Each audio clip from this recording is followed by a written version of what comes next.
Assalamualaikum warahmatullahi wabarakatuh. Alhamdulillahirabbil alamin. Assalatu wassalamu ala asyrofil anbiya'i wal mursalin wa ala alihi wa ashabihi rasulillahi ajmain. Amma ba'du. Puji dan syukur mari kita panjatkan atas kehadirat Allah Subhanahu wa taala yang telah memberikan karunia kepada kita semua.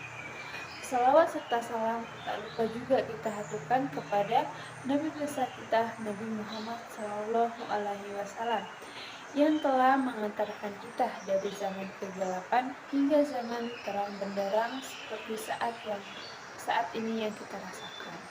Jamaah yang saya hormati, pada kesempatan kali ini saya Melinda dengan NIM A1A12119 dari ruang kelas R003 akan membawakan kultum singkat saya mengenai keutamaan Al-Quran sebagai pemenuhan tugas saya kepada yang terhormat Ustadz Supian SAG MAG.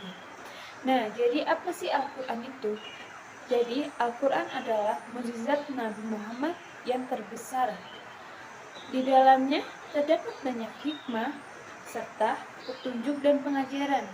Ia mencakup segala aspek kehidupan, bahkan konsep kehidupan yang terbaik. Ketinggian dan kekuatannya melebihi gunung, sebagaimana dalam surat Al-Hasyr ayat 21. Allah Ta'ala berfirman yang artinya, sekiranya kami turunkan Al-Quran ini kepada sebuah gunung, pasti kamu akan melihatnya tunduk terpecah belah disebabkan takut kepada Allah Subhanahu wa taala. Dan perumpamaan itu kami buat untuk manusia agar mereka berpikir.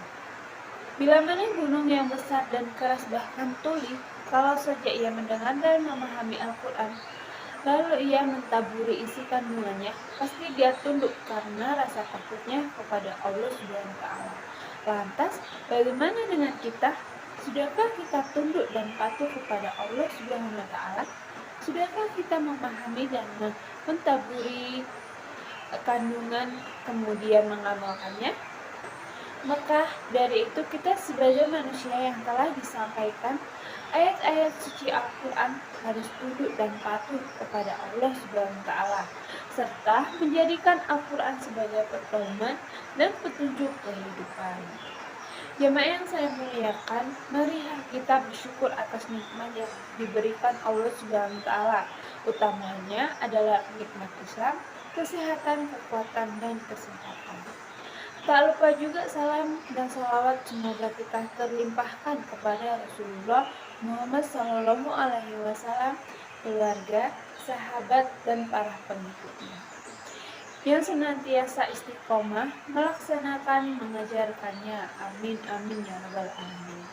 Jemaah yang dirahmati Allah, keutamaan membaca, mempelajari, dan mengamalkan Al-Quran juga merupakan kewajiban bagi seorang muslim untuk selalu berinteraksi aktif dengan Al-Quran dan menjadikannya sebagai sumber inspirasi, berpikir, dan bertindak.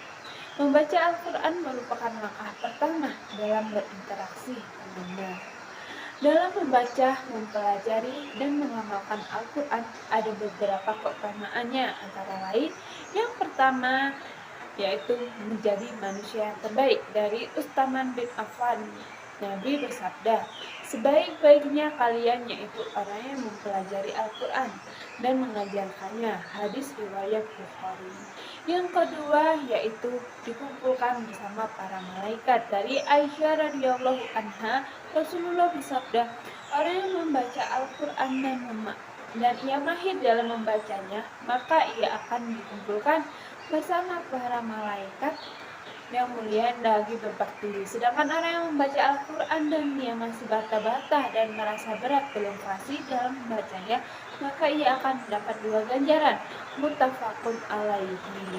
Yang ketiga yaitu sebagai syafaat di hari kiamat. Dari Abu Umamah Al-Bahili, Rasulullah bersabda, bacalah Al-Quran, maka sesungguhnya ia akan datang pada hari kiamat sebagai syafaat bagi ahlinya, yaitu orang yang membaca, mempelajari, dan mengamalkannya. Hadis riwayat Muslim.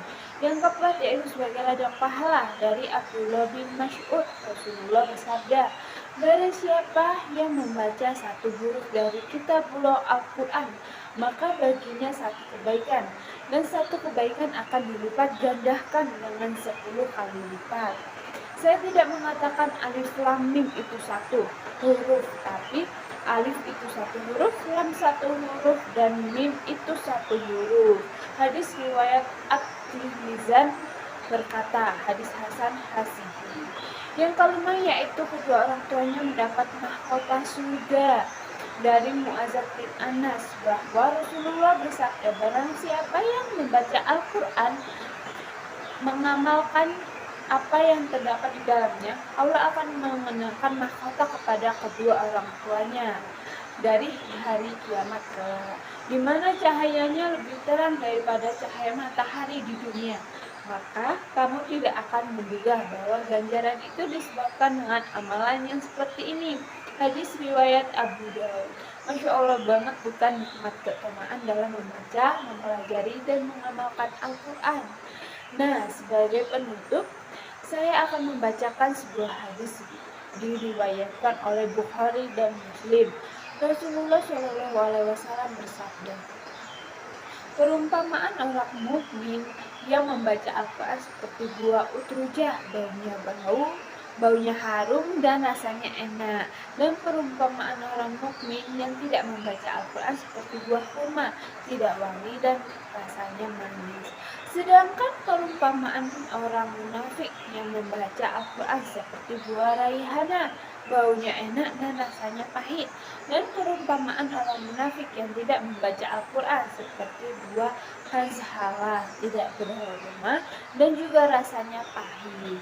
Sekian penyampaian kultum dari saya. Semoga apa yang dapat saya sampaikan bisa membuat jamaah menjadi hamba yang cinta akan membaca, mempelajari, dan mengamalkan Al-Quran.